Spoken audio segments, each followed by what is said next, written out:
আমি সুনির্দিষ্ট একটা দৃষ্টান্ত নিয়ে আমি আপনাদের সামনে কথা বলি। সুনির্দিষ্ট একটা ঘটনা নিয়ে, আল্লাহর কোরআনের একটা নির্দিষ্ট বিধান নিয়ে আমি কথা বলি। আল্লাহর কোরআনে পাকের সূরাতুন নিসার 11 নম্বর আয়াত, আল্লাহ পাক রব্বুল আলামিন বলেছেন, ইউসিকুমুল্লাহু ফি আওলাদিকুম লিয-যাকারি মিসলু হাযযিল উনসায়াইন।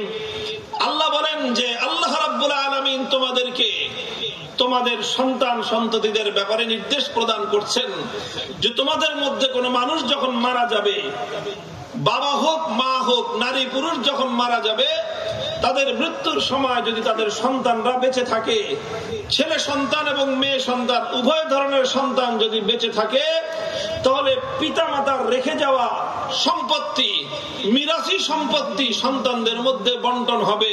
বিধান দিচ্ছেন কে? চিৎকার করে বলেন, বিধান দিচ্ছেন কে? আল্লাহ রাব্বুল আলামিন বিধান দেওয়ার সময় বলছেন, আমি যেই বিধান দিচ্ছি তার নীতি হলো এই, লিয-যাকারি মিসলু হাযযিল উনসায়াইন। বাবার রেখে যাওয়া সম্পদ, মায়ের রেখে যাওয়া সম্পদ তার সন্তানদের মধ্যে বন্টনের মূল নীতি হলো যে এক ছেলে পাবে 2 মেয়ের সমান। এক ছেলে কি পাবে? 2 মেয়ের সমান পাবে। এক ছেলে 2 মেয়ের সমান পাবে। কোরআন এভাবে বলেছে। কোরআন এভাবে বলে নাই যে 2 মেয়ে পাবে 1 ছেলের সমান, এটা বলে নাই। কথাটা বুঝেন, খুব সূক্ষ্ম একটা পার্থক্য আছে। লম্বা কথা বলবো না, এই জন্য এত সূক্ষ্ম খুঁটিনাটি আলোচনায় বেশি যাব না। আল্লাহর কোরআন কি বলেছে? 1 ছেলে পাবে। আল্লাহ এটা বলেন নাই 2 মেয়ে পাবে 1 ছেলের সমান। বলবেন হুজুর যেই লাও সেই কদুই তো না। এই 2 কথার মধ্যে আসমান এবং জমিনের পার্থক্য আছে। আসমান জমিনের পার্থক্য আছে। 1 ছেলে পাবে 2 মেয়ের সমান, এই কথার যে অর্থ 2 মেয়ে পাবে 1 ছেলের সমান, এই কথার সেই অর্থ নয়। বলবেন এই কথার সেই অর্থ না কেন? এখানে অনেক সাধারণ শিক্ষিত মানুষরাও আছেন। আমি অর্থনীতিতে পড়াশোনা করেছি। আমি অর্থনীতির একটা সূত্র এক্ষেত্রে প্রয়োগ করি কোরআনের এই আয়াতের তাফসীর করার জন্য। সেটা খুবই মানানসই হয় এবং বোঝার জন্য সহজ। সাধারণ মানুষরাও বুঝবেন, একটু ব্যাখ্যা করে দিই আমি। আমাদের অর্থনীতির একটা টার্ম আছে, ভ্যারিয়েবল বলা হয় এটাকে, যখন তুলনা করা হয় একটাকে আরেকটার সঙ্গে। বুঝেন নাই? একটা জিনিসকে যখন আরেকটা জিনিসের সঙ্গে তুলনা করা হয় তো উভয়টাকে বলা হয় ভ্যারিয়েবল। যেরকম আমি বললাম এই যে একটা বোতল, গ্লাসটা কই, গ্লাসটা দেন। মনে করেন বোতলের মধ্যেও পানি আছে, গ্লাসের মধ্যেও পানি আছে। আমি বললাম এই গ্লাসের পানিটা বোতলের পানির মতো, তুলনা করলাম। আচ্ছা, আবার বললাম বোতলের পানিটা গ্লাসের পানির মতো, তুলনা হলো? তখন তুলনা হলো। এই দুটোটাকেই ইংলিশে বলা হয় কি? ভেরিয়েবল। আচ্ছা, ভেরিয়েবল 2 প্রকার হয়। কয় প্রকার? 2 প্রকার ভেরিয়েবল। একটাকে বলা হয় ডিপেন্ডেন্ট ভেরিয়েবল, আর একটাকে বলা হয় ইন্ডিপেন্ডেন্ট ভেরিয়েবল। ডিপেন্ডেন্ট ভেরিয়েবল আর ইন্ডিপেন্ডেন্ট ভেরিয়েবলের অর্থ হলো এই, ইন্ডিপেন্ডেন্ট তো বুঝেন, যেটা স্বাধীন স্বনির্ভর। ইন্ডিপেন্ডেন্ট ভেরিয়েবল মানে কি? স্বাধীন স্বনির্ভর। স্বাধীন শব্দের চেয়ে আরো সুন্দর শব্দ কি? স্বনির্ভর। স্বনির্ভর তুলনীয়, স্বনির্ভর তুলনীয়। আর ডিপেন্ডেন্ট ভেরিয়েবল হলো পরনির্ভর তুলনীয়। ডিপেন্ডেন্ট ভেরিয়েবল মানে হলো পরনির্ভর তুলনীয়, আর ইন্ডিপেন্ডেন্ট ভেরিয়েবল মানে হলো স্বনির্ভর তুলনীয়। একটা জিনিসকে যখন আপনি আরেকটা জিনিসের সঙ্গে তুলনা করবেন তো একটা থাকে মানদণ্ড, একটা কি থাকে? মানদণ্ড থাকে, আরেকটাকে তার সমান করে মাপ দিতে হয়। যেরকম আপনি যখন একটা জামা, একটা কাপড় তৈরি করতে যাবেন, একজন টেইলার্সের কাছে গেলেন, যে বললেন যে এই যে পাঞ্জাবিটা দিয়ে গেলাম, আপনি আমার এই পাঞ্জাবির মতো আরেকটা পাঞ্জাবি বানায় দেন। কথা বুঝতেছেন? আমার পাঞ্জাবিটা দিয়ে গেলাম, আপনি আমার পাঞ্জাবির মতো আরেকটা পাঞ্জাবি বানায় দেন। আমার পাঞ্জাবির লম্বা আছে 48 ইঞ্চি, চওড়া আছে 40 ইঞ্চি, এরকম এরকম যা আছে। এরপরে কিছুদিন পরে যে দেখলেন যে আপনার ওই যে টেইলার্স পাঞ্জাবি বানায় দিছে 40 ইঞ্চির জায়গায় 50 ইঞ্চি বানায় দিছে। আপনারা বলেন যে 10 ইঞ্চি যদি বাড়ায় দেয় পাঞ্জাবি আপনি নিবেন? এখন যদি সে বলে যে ভাই সমস্যা কি, আমি তো বাড়ায় দিছি, হবে না। তাহলে কি করবে সে? আপনার পাঞ্জাবির যেই মাপ সেই মাপ অনুযায়ী, আপনার কাপড়ের মাপ অনুযায়ী সে আরেকটা কাপড় বানায় দিবে, তাই না? আচ্ছা, কাপড় যখন বানানো হলো তখন কিন্তু দুটোটা একই রকম, ঠিক আছে কথা? আপনি আগে যেটা দিয়ে আসছেন, নতুন যেটা বানানো হয়েছে, পুরানটাও নতুনটার মতো, তাহলে সেক্ষেত্রে নতুনটাও কিসের মতো? পুরানটাও নতুনটার মতো, আর নতুনটাও কোনটার মতো? পুরানটার মতো। কিন্তু এখানে একটা হলো ইন্ডিপেন্ডেন্ট তুল্য, আর একটা হলো ডিপেন্ডেন্ট তুল্য।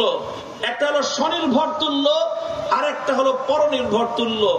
তার অর্থ হলো এই যে আপনার যদি এই দুইটা পাঞ্জাবির মধ্যে কোনো অসামঞ্জস্য থাকে, দুইটা পাঞ্জাবি যদি দুই রকম হয়, অর্থাৎ আপনার পুরানোটা একরকম, নতুনটা হয়ে গেছে আরেক রকম, এই ক্ষেত্রে আপনার কাছে পরিত্যাজ্য হবে নতুনটা না পুরাতনটা? বুঝেন নাই কথা? যে আপনি মনে করেন একটা পাঞ্জাবি দুইটা একরকম হওয়ার কথা, এখন দুইটা একরকম হয় নাই, ভিন্ন ভিন্ন রকম হয়েছে। তো ভিন্ন ভিন্ন রকম হওয়ার পরে আপনার কাছে একটা গ্রহণযোগ্য হবে, আর একটা পরিত্যাজ্য হবে। গ্রহণযোগ্য হবে নতুনটা না পুরাতনটা? পুরাতনটা গ্রহণযোগ্য হবে।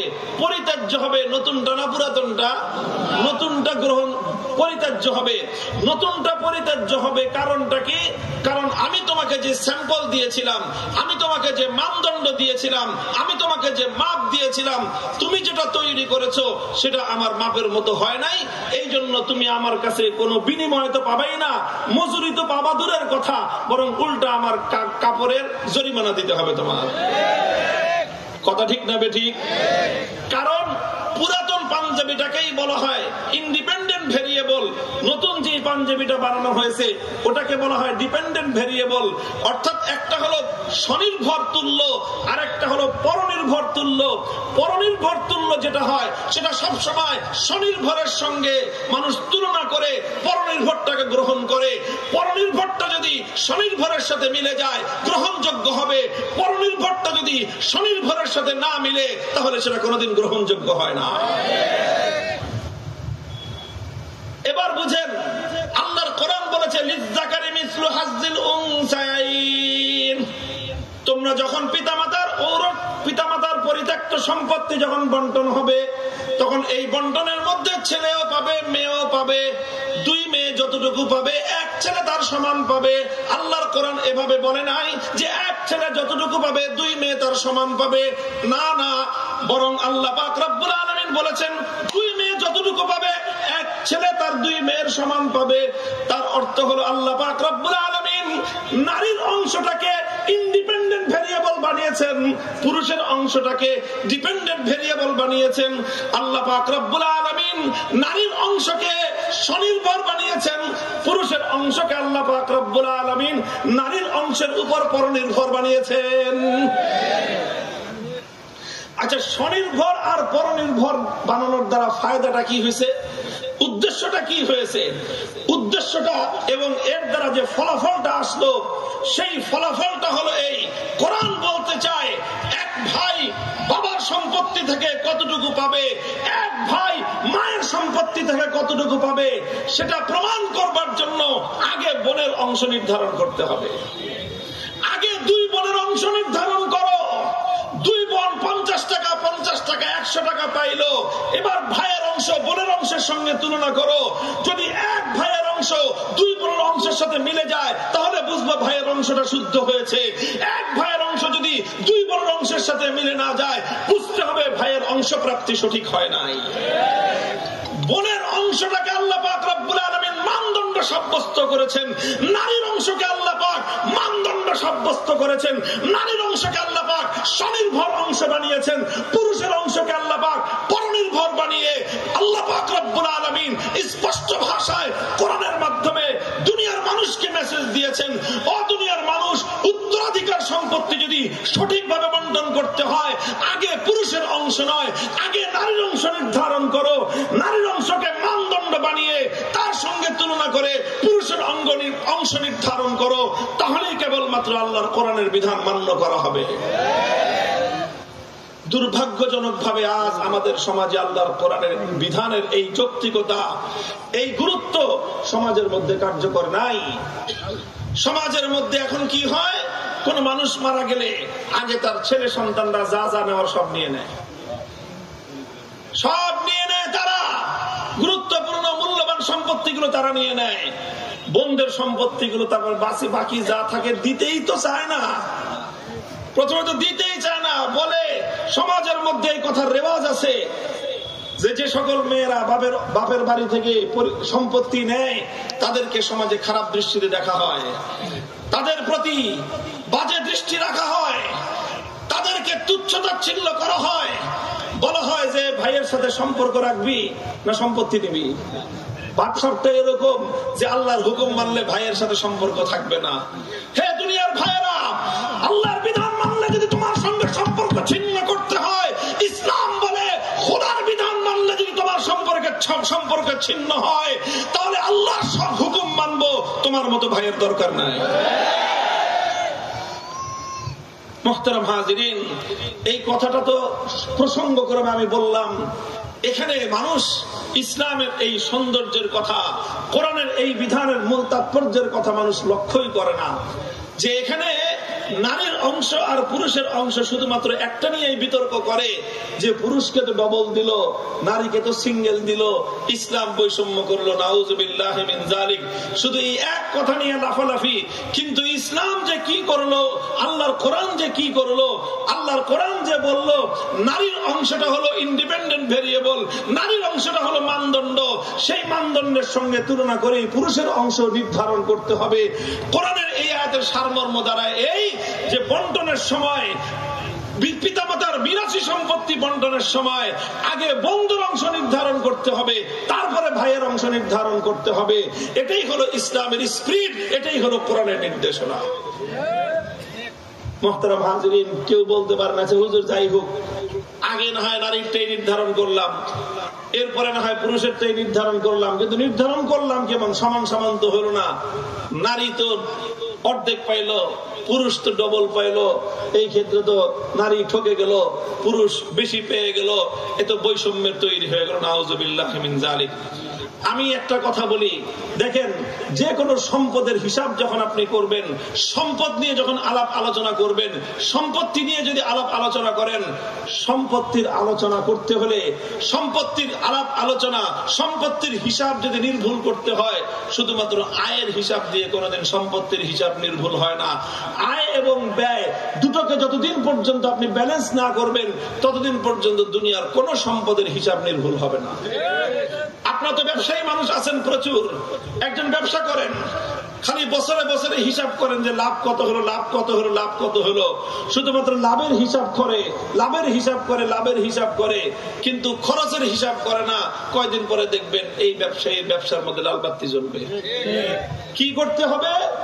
আয়ের সঙ্গে ব্যয়, ব্যয়ের সঙ্গে আয় যতক্ষণ পর্যন্ত আপনি তুলনা না করবেন, যতক্ষণ পর্যন্ত আয় ব্যয়ের চেয়ে বেশি না হবে, সেটাকে আপনি খেয়াল না করবেন, শুধুমাত্র লাভের হিসাব, শুধুমাত্র আয়ের হিসাব যারা করে, ব্যয়ের দিকে খেয়াল রাখে না, ব্যয়ের হিসাব তারা ক্যালকুলেশন করে না, কোশ্চিনকালেও ব্যবসা বাণিজ্যের ক্ষেত্রে, অর্থনৈতিক কোন ক্ষেত্রে তারা লাভবান হতে পারবে না, তারা সাকসেসফুল হতে পারবে না। আজ সমাজের মধ্যে এই সমস্যাটাই শুরু হয়েছে। তারা দেখে যে নারীকে দেওয়ার সময় সম্পত্তি অর্ধেক দেওয়া হলো, পুরুষকে দেওয়ার সময় ডবল দেওয়া হলো। কুলাঙ্গার নারী কমিশনের সদস্যরা তারা কটাক্ষপূর্ণ ইতিহাসের সবচেয়ে নির্লজ্জ, সবচেয়ে ভয়াবহ কুফরি ইরতিদাদের মতবাদ তারা প্রচার করলো। আল্লাহর কোরআনের উপর সরাসরি আঘাত করে তারা বলল, নারী পুরুষের মধ্যে বৈষম্যের প্রধান কারণ হলো ধর্মীয় বিধান। নাউযুবিল্লাহি মিন যালিক। এর চেয়ে মূর্খতাপূর্ণ কথা, এর চেয়ে মূর্খতাপূর্ণ কথা, এর চেয়ে জাহালাতপূর্ণ কথা, এর চেয়ে এরকম বাজে কথা পৃথিবীতে দ্বিতীয়টা আর হতে পারে না। কোরআন নাযিল হয়েছে দুনিয়াতে বৈষম্য দূর করার জন্য, ইসলাম এসেছে দুনিয়াতে ইনসাফ কায়েম করার জন্য, কোরআন দুনিয়াতে আগমন করেছে মানুষের মধ্যে ন্যায় এবং সাম্য প্রতিষ্ঠার জন্য। আর কুলাঙ্গাররা বলে যে মানুষ নারী পুরুষের মধ্যে বৈষম্যের কারণ নাকি আল্লাহর কোরআন, বৈষম্যের কারণ নাকি ধর্মীয় বিধান। এটা ধর্মীয় বিধান বৈষম্যের কারণ নয়, বরং তোমরা আল্লাহর বিধান বুঝতে পারো নাই, তোমাদের মূর্খতা এবং জাহালাত এটাই হলো বৈষম্যের কারণ। বলবেন কারণ কি?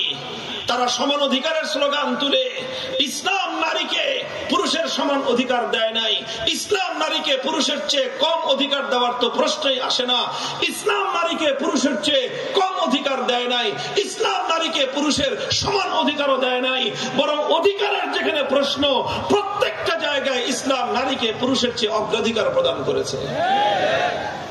ইসলাম নারীকে পুরুষের চেয়ে কি দিয়েছে? অগ্রাধিকার দিয়েছে। হ্যাঁ, দায়িত্বের ক্ষেত্রে ভিন্নটা করেছে ইসলাম। ইসলাম অধিক দায়িত্ব দিয়েছে পুরুষকে, নারীকে দিয়েছে অল্প দায়িত্ব। তবে নারীকে দিয়েছে ইসলাম সূক্ষ্ম দায়িত্ব, পুরুষকে দিয়েছে স্থূল দায়িত্ব। ভারী কাজের দায়িত্ব দিয়েছে পুরুষকে, নারীকে দিয়েছে সংবেদনশীল দায়িত্ব। লম্বা আলোচনা, আমি দায়িত্বের প্রশ্নে যাব না। সমস্যাটা হয়ে গেছে আজকের সমাজ দায়িত্ব এবং অধিকারকে তালগোল পাকায় ফেলছে। দায়িত্ব এবং অধিকারকে তালগোল পাকায় ফেলে আজ নতুন করে আল্লাহর কোরআনের বিরুদ্ধে বিশুদ্ধার করা হচ্ছে। খোদার কসম খেয়ে বলি, ইসলাম কোনদিন নারীকে পুরুষের চেয়ে ঠকায় নাই, বরং ইসলাম প্রতিটি অধিকারের ক্ষেত্রে নারীকে পুরুষের চেয়ে অগ্রাধিকার প্রদান করেছে। পুরুষরা আবার বলতে পারেন যে অগ্রাধিকার দিল কেন থেকে? সেটা আমাদেরকে ঠকাইছে না, তোমাকেও ঠকায় নাই ইসলাম, আল্লাহ তোমাকেও ঠকান নাই, বরং তোমাকে আল্লাহ পাক রব্বুল আলামিন সবল করেছেন, নারীকে আল্লাহ পাক দুর্বল করেছেন। দুর্বল যেখানে থাকে অধিকার সেখানে বেশি থাকে, সবল যেখানে থাকে দায়িত্ব সেখানে বেশি থাকে। এইভাবে আল্লাহ পাক রব্বুল আলামিন দুর্বলতা, সবলতা, দায়িত্ব এবং অধিকার এই তিনটা জিনিস মিলায়ে পূর্ণাঙ্গ প্যাকেজ হয়েছে। এবং সেই প্যাকেজের চূড়ান্ত কথা হলো মানব সমাজের মধ্যে চূড়ান্ত ভারসাম্য এবং চমৎকার ইনসাফ কায়েম হয়েছে। যদি শুধুমাত্র সম্পদের হিসাব করা হয়, সম্পদের হিসাব যদি শুধুমাত্র আয়ের হিসাব করেন, ব্যয়ের হিসাব না করেন, কোশ্চিন কালেও কোনো মানুষের প্রকৃত হিসাব খুঁজে পাওয়া যাবে না। কথা বলেন ঠিক না বেঠিক? আচ্ছা বলেন, আমি আপনাদেরকে বলি, একটা হিসাব দিয়ে আপনারা বুঝেন। মনে করেন দুইজন ভাই আপনাদের এলাকার, একজন ভাইয়ের প্রতি মাসে 10,000 টাকা করে ইনকাম, আরেকজন ভাইয়ের প্রতি মাসে 20,000 টাকা করে ইনকাম। তো 10,000 টাকা করে ইনকাম যে করে, 20,000 টাকা করে যে ইনকাম করে, এই দুই ভাই যদি সারা বছর ইনকাম করার পরে বছর শেষে বড় ভাইয়ের ইনকাম 20,000, ছোট ভাইয়ের ইনকাম 10,000, বছর শেষে বড় ভাইয়ের ইনকাম দাঁড়ালো কত? 2,40,000। আচ্ছা, ছোট ভাইয়ের ইনকাম প্রতি মাসে 10,000 টাকা, বছর শেষে তার ইনকাম কত দাঁড়ালো? 1,20,000। আচ্ছা, ইনকাম তো একজনের 1,20,000 আর ইনকাম আরেকজনের 2,40,000। ইনকামের মধ্যে তো তারতম্য আছে, তফাৎ আছে। এই দুই ভাইয়ের মধ্যে অধিক সম্পদশালী কে? অধিক সম্পদশালী বড় ভাই। এই তো বললেন আপনারা, মনে রাখেন। আপনাদের জবাব হলো, এক ভাইয়ের সম্পত্তির ইনকাম মাসে 10,000, আরেক ভাইয়ের ইনকাম মাসে 20,000। আপনাদের জবাব হলো, এই দুই ভাইয়ের মধ্যে সম্পত্তিশালী বড় লোক হলো বড় ভাই, কারণ মাসে তার ইনকাম 20,000, বছরে তার ইনকাম 2,40,000। এবার দ্বিতীয় প্রশ্ন শুনেন, যেই ভাইয়ের ইনকাম 10,000, সে এখনো বিয়ে করে নাই, সে শুধুমাত্র ইনকাম করে, তার সংসারের কোনো খরচ নাই, বরং সে বড় ভাইয়ের সংসারে থাকে, 10,000 টাকা করে যা পায় মাস শেষে সেটা পুরোটাই তার ব্যালেন্স থাকে, সেভিংস হয়, ব্যাংকের অ্যাকাউন্টে জমা রাখে। আর বড় ভাই 20,000 টাকা করে কামায়, প্রতি মাসে তার সংসারে খরচ হয় গড়ে 20 থেকে 22,000 টাকা। এইভাবে, কারণ তার নিজের সংসার টানতে হয়, স্ত্রী পরিজনের খরচ বহন করতে হয়, সন্তানদের খরচ বহন করতে হয়। এমনকি ছোট ভাই যেটা আছে ওটাকেও বলছে যে তুই এখনো পর্যন্ত ছোট, তুই আমার সংসারে খাইবি, আমার সংসারেই খায়। এইবার হিসাব করে বলেন তো, যে ছোট ভাই কামাই করছে মাসে 10,000 টাকা করে, বড় ভাই কামাই করছে মাসে 20,000 টাকা করে, বছর শেষে সম্পত্তি কার বেশি? একটু আগে কিন্তু আপনারা বলেছিলেন যে বড় ভাই 20,000 টাকা করে কামায়, বছর শেষে বড় ভাইয়ের ইনকাম বেশি, বড় ভাইয়ের সম্পদ বেশি, ছোট ভাইয়ের সম্পদ কম। এখনই এক মুহূর্তের মধ্যে আপনাদের প্রশ্নের জবাব পরিবর্তন হয়ে এখন আপনারা বলতেছেন যে না, বড় ভাইয়ের সম্পদ বেশি না, ছোট ভাইয়ের সম্পদ বেশি। এবার 3 নম্বর প্রশ্ন করি, আপনাদের প্রথম প্রশ্নের জবাব সঠিক ছিল না দ্বিতীয় প্রশ্নের জবাব সঠিক? দ্বিতীয় প্রশ্নের জবাব যদি সঠিক হয়, প্রথম প্রশ্নের জবাব ভুল ছিল। কথা ঠিক? প্রথম প্রশ্নের জবাব ভুল ছিল কেন, দ্বিতীয় প্রশ্নের জবাব সঠিক ছিল কেন? কারণ একটাই, প্রথমবার যখন আপনার প্রশ্নের জবাব দিয়েছেন তখন শুধুমাত্র আয়ের হিসাব করে প্রশ্নের জবাব দিয়েছেন, ব্যয়ের হিসাব তখন ক্যালকুলেশন করা হয় নাই।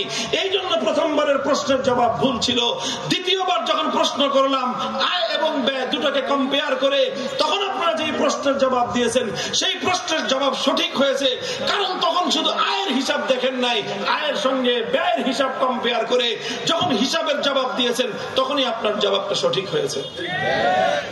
এবার একই কথা আমরা বলি, যারা সম্পত্তির বন্টন দেখে উত্তরাধিকার সম্পত্তিতে পুরুষকে দ্বিগুণ দেওয়া হলো, নারীকে অর্ধেক দেওয়া হলো, এই কথা শুনে যারা বলে নারীর প্রতি বৈষম্য করা হয়েছে, আল্লাহর কসম খেয়ে বলি তারা মূর্খতার মধ্যে বসবাস করে, জাহালাতের মধ্যে বসবাস করে, অন্ধকার জগতে তারা বসবাস করে। তারা সম্পত্তির হিসাব করার প্রাথমিক সূত্র পড়ে নাই, এখনো যোগ বিয়োগের হিসাব তারা পড়ে নাই। ব্যাখ্যার জানে কথাকার, কোনদিন সম্পদের হিসাব শুধু আয় দেখে করলে সঠিক হিসাব তুমি পাবা না। সম্পদের হিসাব যদি সঠিকভাবে বের করতে হয়, আয় এবং ব্যয় দুটো হিসাব করার পরে ব্যালেন্স যতক্ষণ পর্যন্ত তুমি না করবা, প্লাস মাইনাস যতক্ষণ পর্যন্ত না করবা, ততক্ষণ পর্যন্ত তোমার সম্পদের সঠিক হিসাব কোনদিন বের হয়ে আসতে পারে না। কথা বলেন ঠিক না বেঠিক? এবার শুধু এই কথাটা বলে আলোচনা শেষ করতেছি। নারী আর পুরুষের আয়ের সময় সম্পত্তির বন্টনের ক্ষেত্রে উত্তরাধিকার সম্পত্তিতে পুরুষ পাইছে ডবল, নারী পাইল সিঙ্গেল। মনে করেন বাবা রেখে গেল 150 টাকা, মেয়ে পাবে 50 টাকা, ছেলে পাবে 100 টাকা। আপাত দৃষ্টিতে মনে হচ্ছে যে ছেলে ডবল পেল, মেয়ে অর্ধেক পাইল।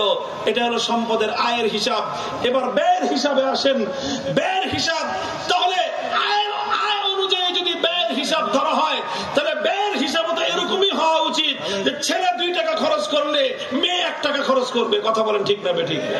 আয় যেহেতু ছেলের 200 টাকা হলে মেয়ের আয় 100 টাকা, ছেলের 100 টাকা আয় হলে মেয়ের আয় 50 টাকা, সেক্ষেত্রে খরচের হিসাবের মধ্যে সেই হিসাবে যুক্তি তো এটাই বলে, সেক্ষেত্রে খরচের হিসাব হবে ছেলে 10 টাকা খরচ করলে মেয়ে 5 টাকা খরচ করবে, ছেলে 100 টাকা খরচ করলে নারী 50 টাকা খরচ করবে, স্বামী 100 টাকা খরচ করলে স্ত্রী 50 টাকা খরচ করবে, স্বামী 1000 টাকা খরচ করলে স্ত্রী 500 টাকা খরচ করবে। এটাই ছিল যুক্তির দাবি। কিন্তু ইসলাম কি বলে? ইসলাম বলে দেখেন, সকল ক্ষেত্রে একজন ছেলে আর মেয়ে যখন কোন পিতার ঔরসে জন্মগ্রহণ করলো, পিতার ঔরসে জন্মগ্রহণ করার পরে এই ছেলে মেয়ের ভরণ পোষণের দায়িত্ব কার? মায়ের না বাবার? কত পার্সেন্ট বাবার আর কত পার্সেন্ট মায়ের বলেন তো? 100% বাবার দায়িত্ব ছেলে সন্তান মেয়ে সন্তান সকলকে ভরণ পোষণ দেওয়া। ছেলে সন্তান হোক মেয়ে সন্তান হোক, 1% ভরণ পোষণের দায়িত্ব মায়ের উপরে নয়। ব্যাপারটা তো এমন নয় যে ছেলের খরচ বাবা দিবে, মেয়ের খরচ মা দিবে। ইসলাম কি সেই কথা বলে? ছেলের খরচও কে দিবে? বাবা। মেয়ের খরচও কে দিবে? বাবা দিবে। কতদিন দিবে?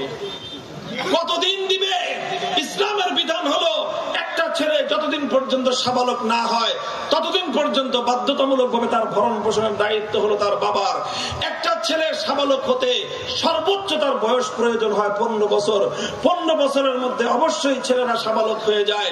15 বছর বয়স হয়ে যাওয়ার পরে কোন ছেলে সন্তান বাধ্যতামূলকভাবে তার বাবার কাছ থেকে ভরণ পোষণ নিতে পারবে না। হ্যাঁ, বাবা যদি দেয় অনুগ্রহ করে, সেটা তার অনুগ্রহ। তাহলে ছেলেরা বাবার কাছ থেকে ভরণ পোষণ পাবে কত বছর? সর্বোচ্চ 15 বছর। একটা মেয়ে তার বাবার কাছ থেকে ভরণ পোষণ পাবে কত বছর? শুধুমাত্র সাবালিকা হওয়া পর্যন্তই নয়, বরং একটা মেয়ের যতদিন পর্যন্ত বিবাহ না হচ্ছে, বিয়ের আগ পর্যন্ত মেয়ের ভরণ পোষণের দায়িত্ব হলো তার বাবার। সুতরাং আমাদের সমাজে একটা মেয়ের সাধারণত বিয়ে হতে আইন অনুযায়ী কমপক্ষে 18 বছর, সাধারণত 20 বছর, আর পড়াশোনা করলে আগে 25 বছর। স্বাভাবিক হিসাবেই যে মেয়েটার বিয়ে হলো 25 বছরে, সে 25 বছর পর্যন্ত বাবার কাছ থেকে ভরণ পোষণ পেল। এবার বলেন, ছেলে পেল ভরণ পোষণ 15 বছর, মেয়ে পেল ভরণ পোষণ 25 বছর, অধিকার বেশি পেল কে? 10 বছর খাও খাই না তুমি এখানে বাবার হোটেলে। এরপরে যখন বিয়ে হয়ে যায়, নারী আর পুরুষের যখন বিয়ে হয়, আচ্ছা বিয়ে কি শুধু পুরুষের হয় না নারীরও হয়? কি বলেন? আরে বিয়ে শুধু পুরুষের হয় না নারী পুরুষ দুইজনের হয়? দুজনের বিয়ে হয়। বিয়ের প্রয়োজন শুধু পুরুষের না নারীরও? নারী পুরুষ উভয়ের প্রয়োজন আছে। বিয়ে না হলে সমস্যা শুধু পুরুষের না নারীরও আছে? আরে ভাই, যাদের ঘরে মেয়ে আছে বিয়ের উপযুক্ত, বিয়ে হয় নাই, তাদেরকে যে জিজ্ঞাসা করেন বিয়ের দরকার ছেলের বেশি না মেয়ের বেশি?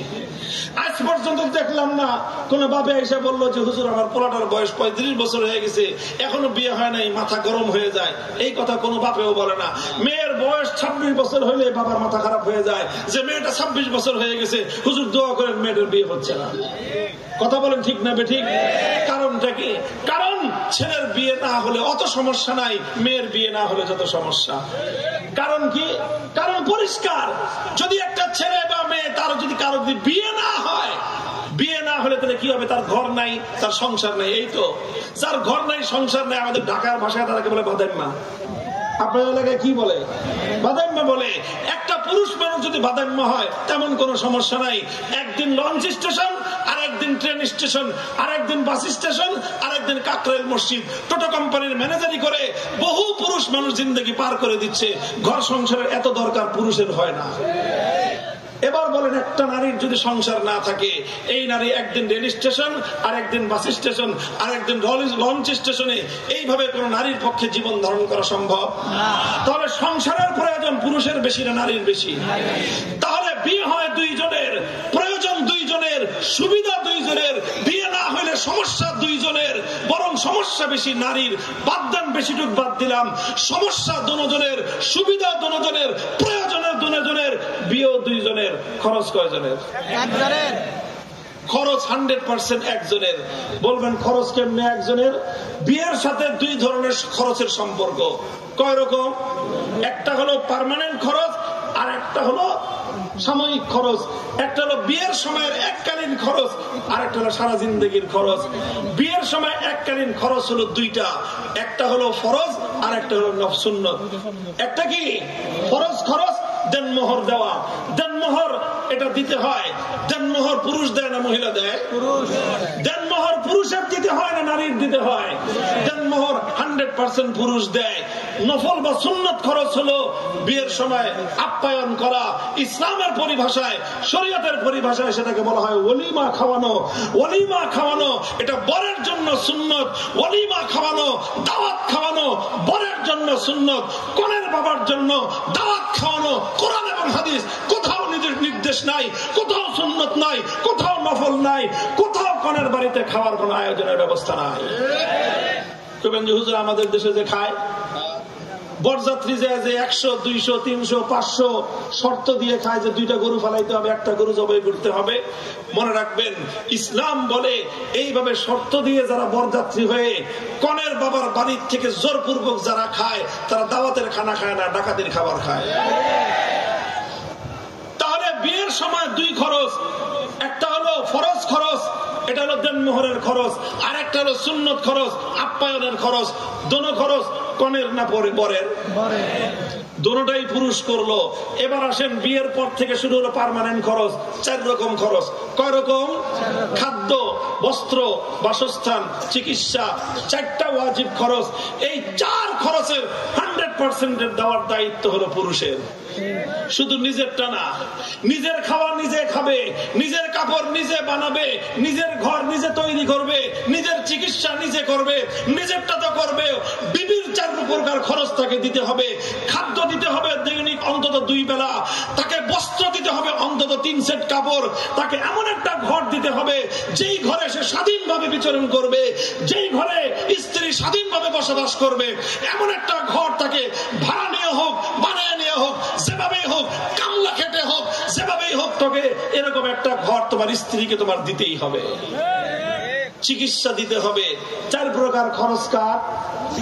এরপরে যদি বছর ঘুরে আসলে সন্তান হয়, সেই সন্তানের ডেলিভারি থেকে নিয়ে শুরু করে 100% খরচ হলো পুরুষের।